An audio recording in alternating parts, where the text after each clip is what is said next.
अशा स्वरूपाचं जे विधान केलं होतं त्यावरनं देखील टीका झाली होती.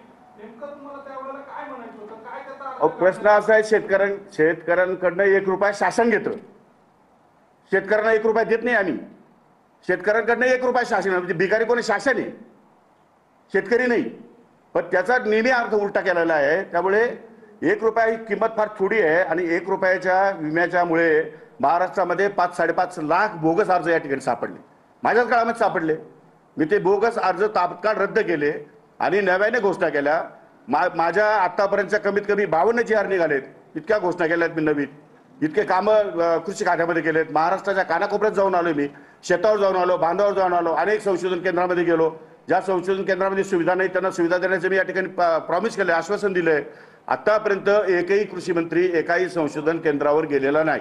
मी विद्यापीठांना जाऊन भेट दिल्या, संशोधन केंद्राला जाऊन भेटी दिल्या, शेतकऱ्यांना जाऊन भेटी दिल्या, त्यांच्या अडचणी समजून घेतल्या. त्यामध्ये त्या वेगवेगळ्या प्रकारचे GR काढले. फर्स्ट कम फर्स्ट सर्वचा GR माझाच आहे.